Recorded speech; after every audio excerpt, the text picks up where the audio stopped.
interesting. And you've made my day and week and year because it's interesting. Eileen mentioned the documentary program that she saw that night in 1993 called In From the Margins. I was the presenter of that program. And what was interesting is we made 6 programs that looks at disabled people's lives from different perspectives. But one of the programs that we made was the cost of disability. It was talked where we interviewed various disabled people and illustrated the things like the cost, the dietary allowances that were available, and what people with different impairments or disabilities actually had to spend, or who was entitled to what were the anomalies, what were the real costs. But we were really presenting the principle in that program on cost of disability. And whilst it's hugely flattering to hear Eileen make a comment that she saw a program that I had the privilege to be involved with, that said, this is what I'm going to do, etc., etc. It's also, there's a sense of, in the 20 or so years since, that principle, that idea, recognizing that there are costs, recognizing the system as is doesn't work, and that we've had the economic cycle that we've had in the intervening periods, has not caused not either the political elites, the infrastructure of the civil service, but equally, I would have to throw it back to the disability advocacy groupings or whatever you're having yourself, is that there's a reason why this hasn't traveled and other things have traveled. Because as Michael pointed out, in terms of if you look at different figures, different kinds of revenues, the system as is did continue to get funding. But actually, in terms of individual disabled people's realities, that did not change. But Eileen, you really demonstrated a determination that I think the broader advocacy movement badly needs, and I hopefully will avail of your leadership. Now it's over to you. So if you've been struck by any thought, ideas, questions, we've got microphones, and Anya and Mark will get a microphone to you. If you just raise your hand, so I'm going to take a few at once. So over here on the left. Sure. Jerry Kerr. I'm from Labour Disability, but I'm also involved in fighting blindness and another charity called Care Leavers Ireland. I want to thank Inclusion Ireland. It was very stimulating. One thought that struck me that I'd just share with you and ask it in a form of a question is, while the principle of cost of disability is the map as to where we're going, presently, politically, what is the initiative needed between all the groups and between all the disability organisations?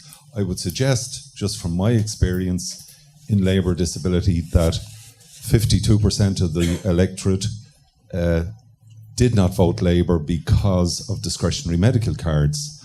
And I think in that particular issue, people saw for the first time the type of choices we were making between, say, universal free third level education, even if you were a millionaire, or children's allowance, while at the same time, if you had motor neuron, as Orla Hardiman said, 50% of our patients no longer were given automatically a medical card.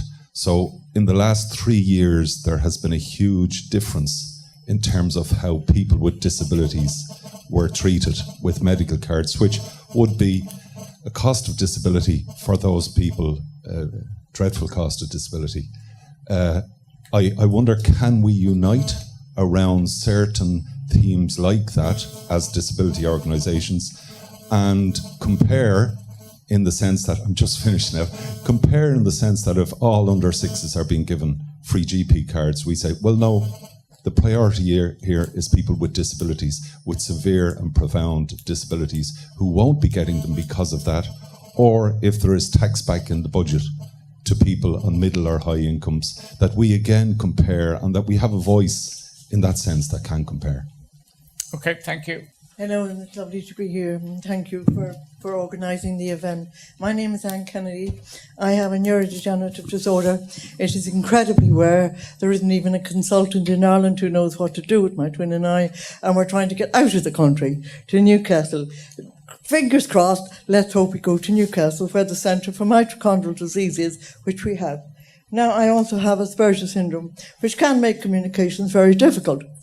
I have noticed that during austerity time, the difference between 10 years ago, when I started to go downhill, and now is so extreme. I cannot believe the changes of the dynamic between healthcare professionals toward the client and the person with a disability. At one point, there was a meeting of minds. There was a working relationship which was kind, which was generous of spirit, and which was collaborative. Now what we have is an autocratic, dictatorial, angry workforce within the HSE, which gives a bitter relationship between the client and the provider. Austerity and budgets is the only thing they think of now. It absolutely doesn't matter about an individual in the community who has a particular disability. It matters to cut the cost, meet the budget, and to hell with the person in the community. Now, as you say, I want to live in the community. I want to contribute, and I once did. All I do now is fight the HSE. I beg, I grovel, I get angry responses, and I produce angry responses. The situation I have to deal with now is the economic mess I'm in with a fixed budget, which we mentioned. Everything goes up, I've got a fixed budget. Last winter, for the last 2 months of winter, I did not have heating, period. It's a reality that middle-class people can be like that. It is not only the different sections of society that can be brought down to the ground with austerity.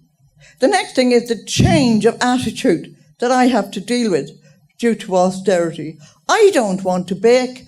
I don't want the anger. I don't want the disagreements. I want a working relationship. I want to work in the community, and I want to try and hold on to my responsibility of trying to cope. And then we have the multiple people who are involved in the community with me. Let's take, for instance, one wheelchair, which I only received at the end of summer. I drive an adapted van for 2 individuals who have a neurodegenerative disorder. In the summer, we couldn't really get out much.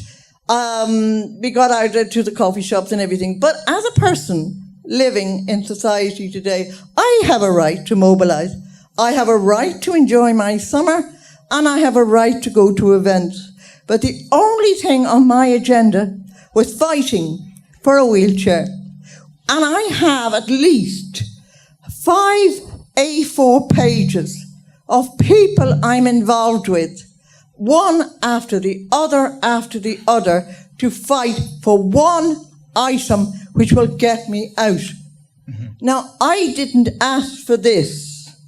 I asked to be a contributing member of society. I asked for equality, and I asked for a kind of a relationship that's going to work. This is the cost of a budget restraint. The personal effect on me, my confidence has gone to the ground. My ability to deal with the HSE now is zero.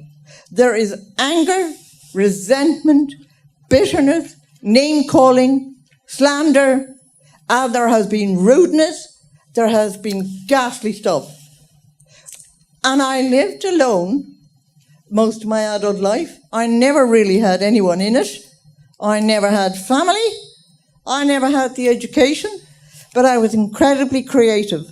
I say, now that I'm in the community, I deserve better.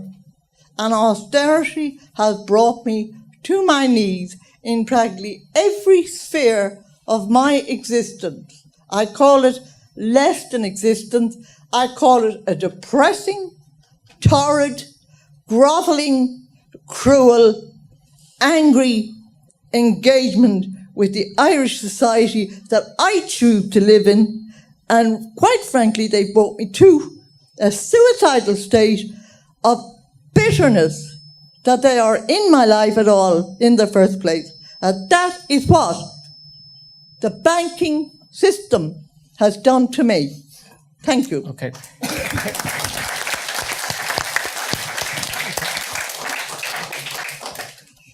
Okay, just briefly. Thank you.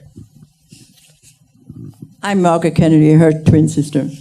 Same conditions, same problems. But I just wonder if we could ask those who are looking at the fiscal policies, those who are looking at all the financial things that you've been looking at this morning, if we could somehow build in that, you built in deprivation, you built in not being able to perhaps, get a new sofa or something like that. Could we not build in the emotional impact of austerity, something to do with where we're at as individuals mental health-wise? I mean, I don't like, the whole idea that we lump all disabled people in the mental health bracket, and I'm not trying to do that. But the impact emotionally and psychologically is actually very, very large. And whilst we're trying to do our financial,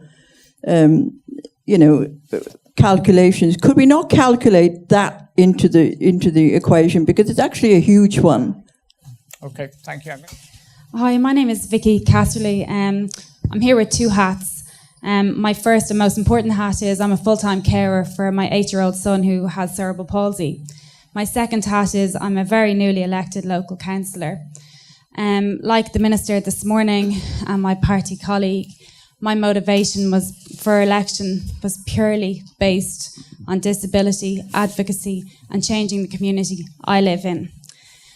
Really what I want to say this morning is to commend Eileen on her very significant and touching story. But there is a few points I'd like to bring from my perspective as a parent. First and foremost, I think when I had my son, as you said, I expected to give birth to a healthy baby. However, when he was 2 and diagnosed with cerebral palsy, it's a very, very frightening state of affairs. You're looking at the child in front of you, and nothing in this world changes that love you have for that child. But it's terrifying not knowing what the future holds. However, what I will say, and maybe it's the gusto in me and some other parents I know, it never deterred from the expectation that I had in my child to have an equal right to participate in our community, in education and across the board. I like to think I empower him to embrace his individuality and his uniqueness, and I feel he can have an equal contribution to our society. Where I come from, I work hard in my local community to promote that equal right to participate, be it from access to supporting communities and developing strategies that breaks down those barriers which can cause exclusion within our communities. In terms of his SNA, I somewhat think of it on a different level. I look at that as you would equally look at your PA. I see James's SNA as his method of empowerment to allow him to lead independence. I'm very stern in the fact I would encourage her to let him lead as an individual basis and what he needs to make him participate equally. I would wholeheartedly agree with Simon, as in we do need structural reform in terms of the cost of living with disability. Like you explained very accurately, the domiciliary carers allowance, which I'm now in receipt of, that goes on additional physiotherapy for my son to avoid weakness, to keep him healthy and to keep him strong. Without that, like yourself, we wouldn't manage. But again, I think as a government and a community, we should be promoting that everyone's challenges are equal, and nonetheless, no one's experience is the same. So in terms of structural reform, it should be an individual-based, it should be based on the social model of disability, our environment, where our environment is what's disabling us, and we work to create a better environment to allow equal access.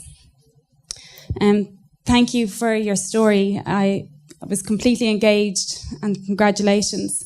And I hope my son grows up to be as empowering as you are.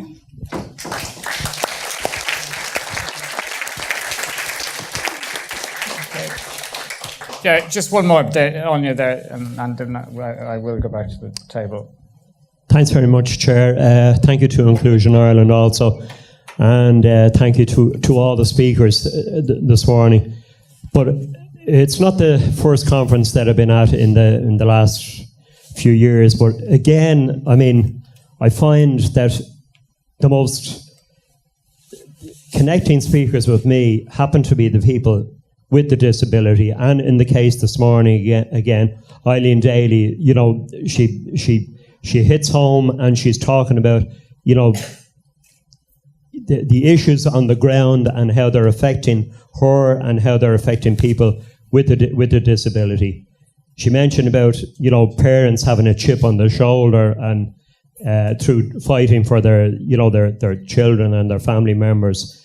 And I think I've probably a sack of potatoes on my shoulder at this stage, but you know, I hope to keep fighting for my daughter and for the people out in Portrane who I represent in St. Joseph's Service out there. I just, you know, another point, like our political friend over here mentioned something about, you know, taking something from this conference here today. And I hope at the end of the day that there is something tangible that we can take from the conference, you know, and go out and fight for the people with, you know, a disability or intellectual disability or whatever, you know. But I do feel that from these conferences, we have to, at the end of the day, we have to leave with something, you know, something to feel angry about, something to fight for. You know, and something to, you know, just grab and get out there and fight for, you know, whether it be on the political side or wherever, you know. But just to, you know, there's lots of issues out there to fight for, but we, you know, we have to kind of, we have to home it in, you know, from the graphs and all the statistics and so on and so forth. We have to get it, you know, something that we can, you know, we can grab onto. Okay. Thanks very much. Thank you very much. Thank you. I'm just going to take one more from the floor, and because of the time, if that's okay. Sorry, Anya, have you got somebody there? I don't. I will not be independent living. Hi, Aaron. You don't. I just been one the conference Ireland and what everyone said, very good.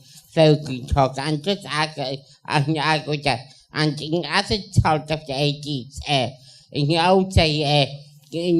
would say kids and people started living in specialized education in the 80s, because I started my mainstream school in High Bay, in my local school in High Babies.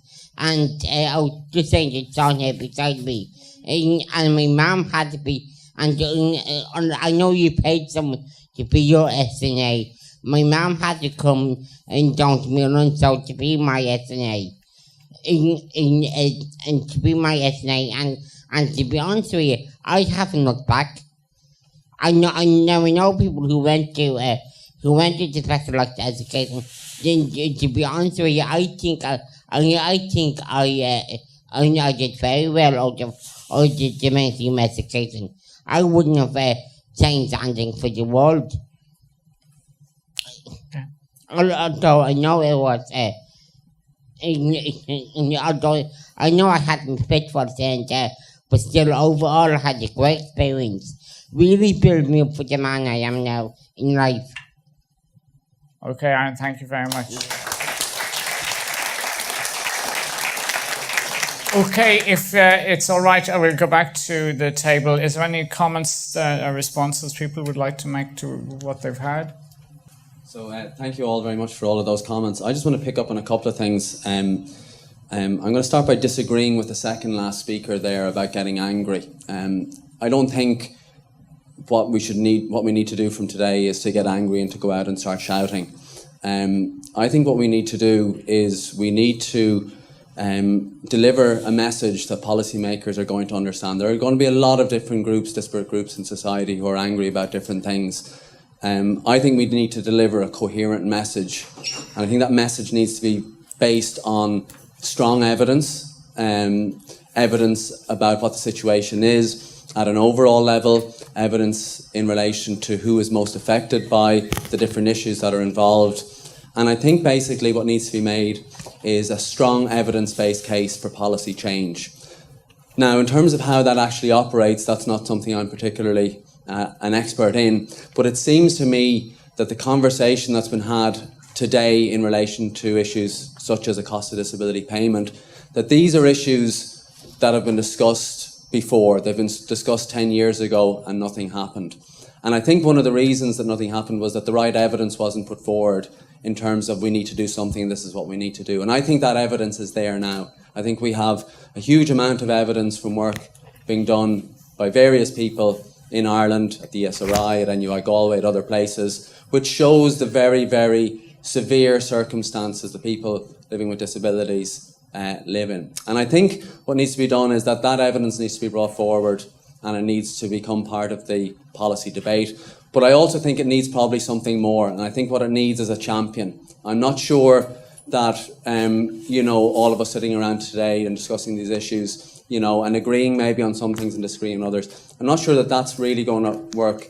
I think we need someone to really drive forward and take this on and take on the issues and to drive it forward. And I think that needs to be a politician, someone like who addressed the conference earlier this morning perhaps, and I think that would be required in order to make meaningful change in relation to the cost of disability debate.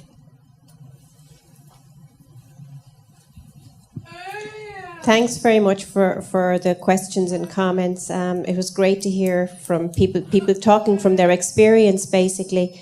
One of the questions I heard coming up was how do we unite in order to bring about change? It's so obvious to everybody and has been, for a long, long time that there are costs associated with disability. How do we get that recognised politically? And probably the starting point is to have the principle recognised, and even a starting figure of some payment in recognition of the fact that disability has costs, and then from there one could work to make the payment more individualised and better meet individuals' needs. That was the other issue that came across very clearly, is that people do have different needs. Those needs are going to have different costs attached. So there does need to be an individualised assessment, and I think that will be very important as well. One other issue, very briefly, that I'd like to come back to is the one of emotional and psychological impacts of disability. And in fact, the whole issue of emotional, psychological and mental health disability is one that has been relatively neglected, even though that kind of disability is responsible for about 1/3 of days lost through disability, if you go with that World Health Organization measure. I've done some research in the area myself, looking at people with emotional, psychological and mental health disabilities, using a survey that was done by the Central Statistics Office. And the one thing that really jumps out from that is that when you look at these people's lives, when you look at what's important to them, many of them also have other disabilities as well. The vast majority, 7 out of 8, also have other disabilities, particularly things like mobility and dexterity disability. It's very common. Pain is something else that's very common. And when you try to establish, whether one came before the other, it's quite difficult to do so because they tend to start at the same point in the person's life. So obviously, looking at the consequences for people's ability and participation of mental health problems is very important, because we know that the causation can work that way around. But also looking at the mental and emotional well-being needs of people with a disability is very important as well. So looking at it from that perspective, somebody who has a disability maybe that begins with impairment in physical mobility or begins with pain is also likely to have emotional and mental health needs. Thanks for that. Michael, Jenny. Just briefly, just want to respond to three things. First, Jimmy, in terms of how you kind of push this, get this thing up, and obviously this is something for this is a good debate that the activists in Inclusion Ireland will have to have. But it is the case that you have more power by being a voice among many other voices that share your values and principles.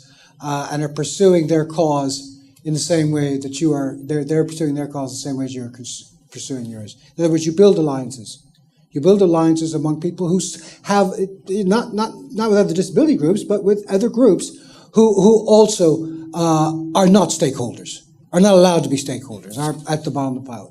That is a larger platform of shared values and shared policy aims. That's something to consider, because that larger voice will reach more people and will be heard far more than just a single voice. But I think it's always important to state this. Now, I'm going to state this pretty boldly and crudely, and you might want to be more nuanced and sophisticated about it. But don't let anybody say that there's some kind of interest group. There's all these things. Oh, look at all the interest groups that are coming out and demanding all this because there's a little bit of money left. No. You give €1,000 to somebody on very high income, they're as likely to go squander it on the Japanese hedge market as anything else. They're probably not going to consume it because they're not consumers. You give €1,000 to people on social protection, to low-paid workers, to people who need it, whether they're people with disabilities or lone parents. Guess what? They are going to, quote, reinvest it back into the community through consumption. They're the real wealth creators. And that is the point to be made. And that is why you have to show it's not just a payment to oneself. That gets shared throughout the community. Businesses benefit, local businesses benefit, employees benefit. There's more employment. So that's an important thing to message. It's not just about what we need. It's about how we can help the rest of the community grow by addressing these concerns. That's the first thing. Second thing about, austerity in the HSE. My own union has members in the health sector. They're mostly low paid. There's not that many. Yeah, you can imagine. It's terrible. Political management goes to senior management, HSE, and says, you've got to cut this amount and meet these targets. And they put an enormous amount of pressure on them. And then senior management goes to middle management and does the same thing. And middle management goes to lower management, and then lower management goes to the workers, the frontline delivery people, transmitting all these demands to reach targets and to cut and to reach targets and to find any way to cut. And at the same time, in the media, and especially these, I think you all remember back in 2009, 2010, there was an actual war on public sector workers. You couldn't turn on the media without saying they are paid too much. They must have their wages cut. They must have their conditions cut, which they all were 3 times. Now, imagine the people working in that organization. It's terrible. Yes, and that's exactly what austerity does. Austerity impacts negatively on the people who receive the services, and austerity impacts negatively on the people who provide the service. Here's something to consider. I had it up on a slide very quickly. Some of the best public agencies and even private companies use a process called user and employee-driven innovation. And what they try to do is get the users of a service and the people who actually deliver, not the managers, the people who deliver, outside of that physically, to meet them through pilot projects and all that, outside of that environment, that bureaucratic environment, to see how they can improve the service. To at least kind of to even share each other's experiences. And out of that flows ideas that even with the same amount of resources, you can actually improve the service. It's called user innovation and employee-driven innovation. That is something to consider, because there are people on both sides of the divide that have been hammered. And just finally, can economists take account of the emotional damage that's been caused by austerity? Yes, they can. Not now. But there are schools of economic thinking that now realize that, it's more than just GDP, which, by the way, was invented to measure steel and wheat. That there's more to growth than just these kind of inputs of labor and capital. In fact, if you ask economists, they can't tell you why an economy grows. They can tell you why certain economies have grown. But they can't tell you why economies grow. So there's whole areas which they put into a residual category, like productivity, absolutely important. But no one can. It's not a uniform meaning. It's not a meaningful unit of measurement. We just know it's there, but we don't know what to do with it. So yes, they are some of them. Behavioral economics, other economists are starting to study the impact of the social residual. In other words, is there a positive to an economy when we bring people out of passivity into activity, into the workforce, into community life, give them the resources to do that? Does that have an impact? And does those who actually doing the bringing, the helping, the bringing, does that have a positive impact? Yes, it does. Yes, it does. And the same is reversed if you do the opposite thing as a negative thing. We can't measure it there yet, but we know it's there. So in that respect, we're still learning. Thank you for all your kind remarks. And I just want to finish by saying that coming here today wasn't just to tell my story. My story is a much broader story. And I would, from a personal perspective and a professional perspective, I would very much welcome the opportunity to bring this to a broader level and to get it moving on a policy level. We need to bring the personal and the political together to effect sustainable change. So thank you. Okay, thank you thank you for inviting me to chair this. Can I just make one, I think, important point, and then, sorry, indulge me a moment, Jim, please. There's a real contradiction in a lot of our rhetoric broadly around things like mental health and issues like suicide. When you then look at the reality of the experiences people have to have in their work situations and other aspects of their daily lives, yeah? And there's this constant ambiguity that, where there's outrage and indignation about, well, we must do something about this. This week it was about farmers experiencing mental health issues, and that got some cause. But there isn't, it seems, on the part of the people who involve themselves in this rhetoric, a connectedness. If you treat people badly, if you withdraw resources, if you withdraw people from employment situations where people are in frontline services, often, as Michael says, low paid. I mean, the number of people I know in low paid work who are working to support disabled people who are treated absolutely appallingly. And I think we can't just talk about our rights in isolation. There has to be a connectedness to other people who have been impacted by austerity, who are living on realities which means their costs, their need to be supported in society is not being recognised equally. But I believe there are some people who are involved, not just at the policy level, not just at the governmental level, who quite enjoy this silo, who quite enjoy the separate disability silo, because actually they profit from it. And we need to call that and name it when it's going on, and stop this kind of indulgence of a so-called disability sector, a disability community. There are disabled people and their families and organizations who are living the reality of low cost. There are other organizations who are ensuring that that low cost continues. And unless we start talking to each other, not just get angry, but perhaps get a little more even, then change will not be affected. Okay, thank you, and sorry, Jim, for